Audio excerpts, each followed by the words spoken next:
Welcome to the Embryo Adoption Podcast. I'm your host, Mark Mellinger. On this show, we explore the possibilities embryo adoption offers to families often struggling with infertility, though not always.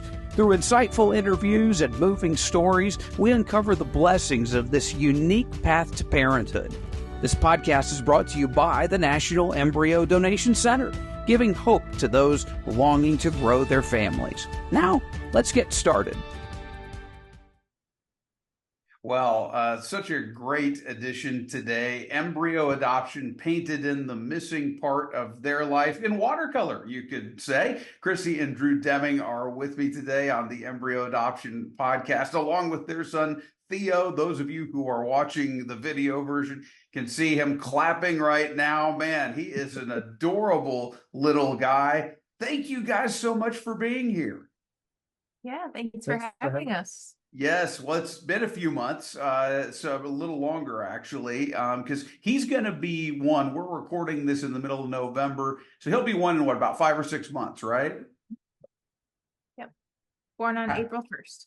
Ah, man, awesome! I love it. Well, we'll talk about him soon, but let's start here. You guys went through a long road of infertility. You also went through failed adoptions. That it's very painful.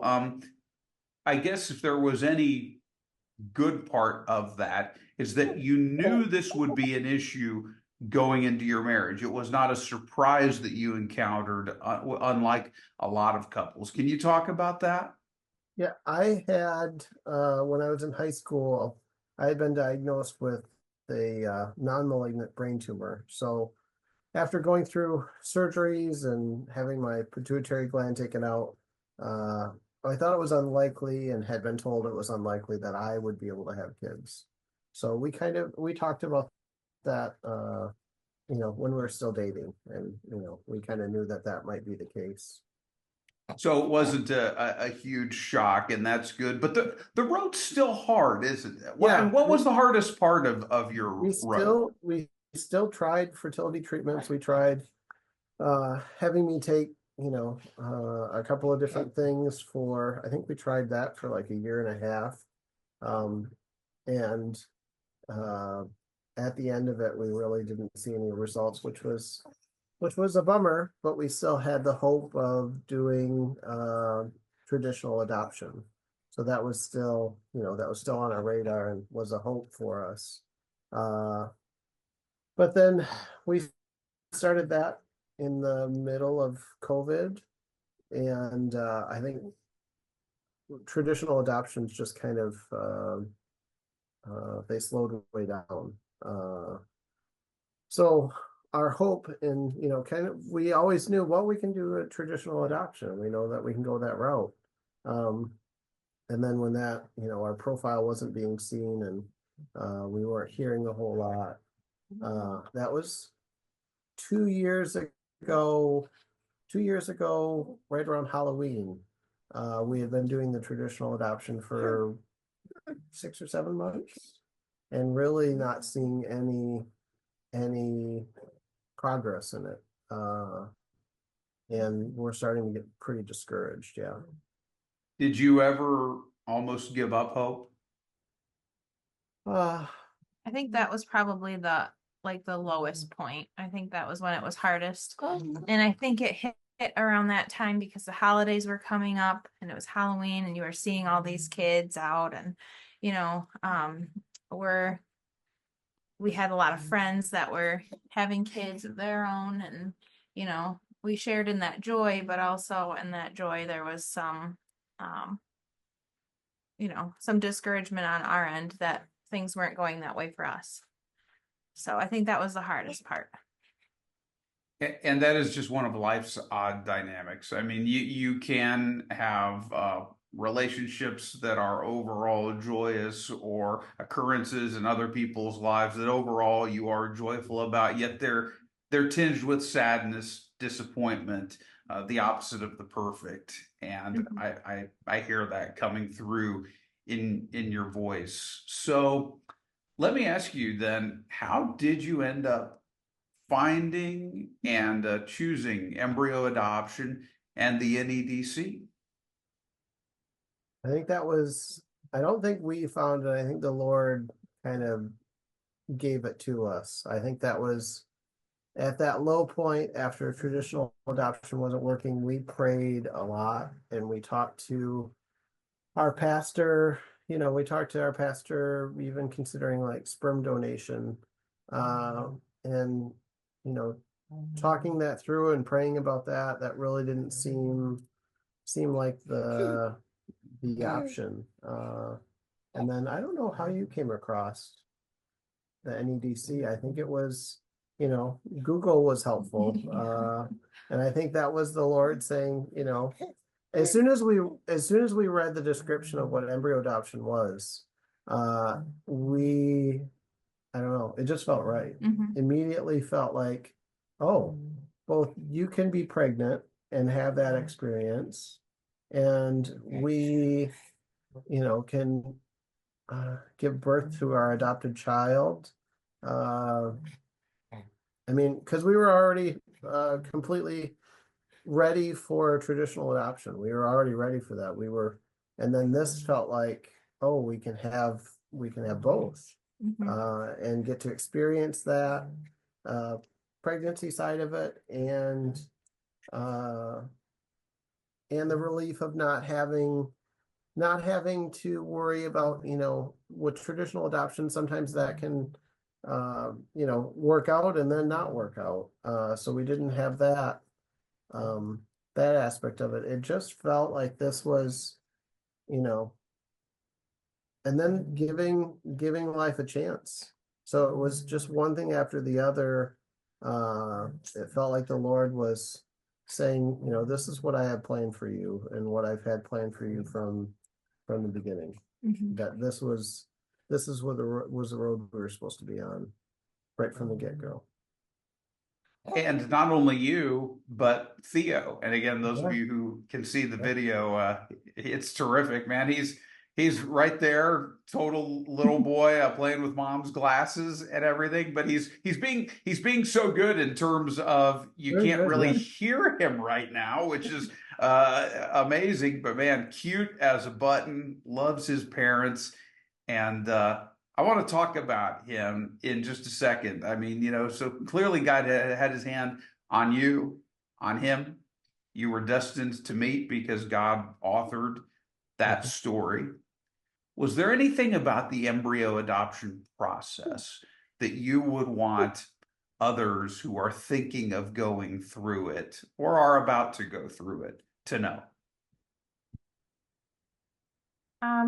I think like one of the best parts of the whole process for us was just the values of the NEDC and the staff. And just like the whole heart behind it, wanting to give life a chance, and the core Christian values that you have there. That was the biggest thing for us. So I actually have other friends that have pursued embryo adoption too, and I didn't even know that until after we had gone through this. And those who have done it or who are considering it, after hearing our story and hearing about the NEDC, the biggest thing they had told me was just how vastly different the NEDC was from their fertility clinic, in that it was definitely not a Christian environment. A lot of their focus was more on IVF and not necessarily on giving life a chance through the embryos that are already created. So that was the biggest positive, I think, about the whole process for us. Yeah. And even the idea of, it was slightly intimidating, the idea of, having only so many chances with the embryo adoption, but that, like we can have 3 tries or 4 tries. And then that might not be it for us because, valuing the life of the embryos. So not, if it's not working, there might be a reason why it's not working. And that would be hard and difficult, but, it would be heading another direction because, you know, the embryos are so their life, and they could, you know, we wouldn't want to, spoil that for somebody else if they uh, could have a chance with it, if that makes sense. It does make sense. And it speaks to one of the reasons that I love working here and have been here for almost a decade. And what brought me here is, we're first and foremost about the sanctity and dignity of those tiny lives, of those precious embryos, because we believe they're God's tiniest image bearers. I've said many times to people, and our staff has said, we love being able to help the adults on either side of the equation. We love being able to help the donors who, in many cases, were just sort of tunnel vision focused on having a child, understandably, didn't think about the possibility of having embryos remaining or what they would do if embryos did remain. And we love helping couples on the other side who, in many cases, struggled with infertility, not always, but often struggled with infertility. And this was the road that God had to build their family. We love helping the adults. It's a great part of this mission, but everything centers around the good of the embryos and giving each a best chance at life outside the womb. You're 100% right. So take me to the day when Theo was born and you were finally parents. Well, it started, I was asleep, and I guess Chrissy had been up for an hour, and she poked me and she said, uh, you know, I think it's time. And this was what, 1 in the morning. So then we had all of our stuff ready because, well, it was what, 38 weeks? 39. 39 weeks. So everything was ready to go, but you know, 1 in the morning, I did not expect that because we've been reading about this, our first child, and we've been reading about, you could be in labor for hours at home and she wakes me up and says, it's time. And I'm like, already? So we hopped in the car and we have a 50-minute drive to the hospital. So middle of the night, we got there pretty quickly.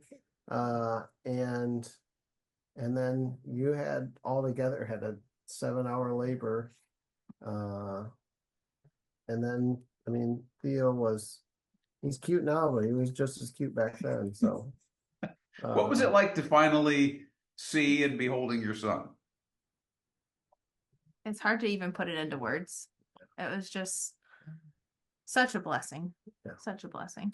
Yeah, such an amazing experience, and to see the Lord work in this little life that 4 or 5 years ago we would have never even dreamed of having in our arms. But yeah, just amazing. Just amazing. Yeah. How has parenthood surprised you? I think in a lot of ways it surprised us, but I think it's just been really incredible to see how Theo can bring so many people together.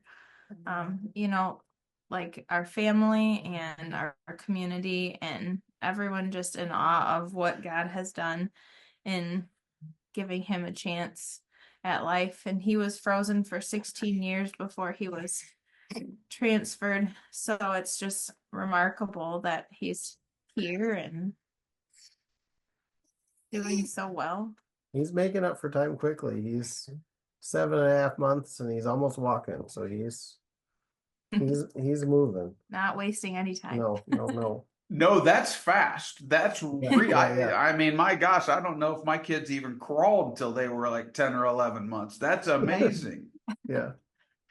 And I love it. He's been chewing on a plastic hammer and a plastic wrench for the last little bit. So again, totally content. If only we were all that content throughout our lives, right? Right. Hey, for sure. I wanted to get to this too. You guys are such a talented couple. Chrissy, you're a nurse by trade, but you're also a talented writer, and Drew, you're a talented watercolor artist. And, you were able to use these gifts to create a project that can help other people through going through embryo adoption or interested in it. I want to give you a chance to talk about that. Well, we created a book together. It doesn't specifically, reference embryo adoption, but it was something that we did. We'd have slow times at art shows, and we could. I had some silly cartoons of like a fox on a motorcycle or a mouse on a snowmobile. Uh, and we started making up some rhymes and some poetry to go with it. Just trying to make each other laugh. And eventually, last year we came out with a book called Scurry and Scoot. And it's got just a bunch of little stories about all these crazy creatures and characters. And it's been a lot of fun to share that book. And then, you know, the doing all kinds of art shows and meeting all kinds of people. We've been able to bring Theo to the art shows this year. And we've been able to have some discussions. Somebody will say, he looks just like you. And then that opens the door for us to share this miracle that the Lord is provided. So it's been pretty cool. Yeah, it's been pretty cool. Sure. And the Lord has provided it.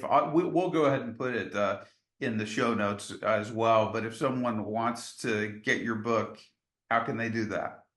Well, I've got a Etsy shop. It's called it's if you search in Etsy, it's just Drew Deming, and you'll see Drew Deming watercolors. Some of the art will pop up, and if you go to the page, then you can see I've got the book on there.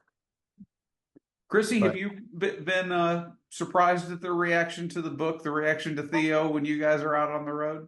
Yeah, for sure. I mean, we had fun with the book, but it's really, really great to see how well received it's been and to see the reaction of people as they flip through it.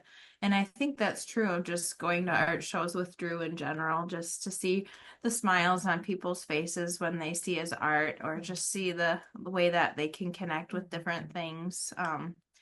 Something maybe reminds them of home or reminds them of their mom or someone that's passed away or just anything. Nature and God's creation, it's fun to see those connections and then to be able to talk with people about it.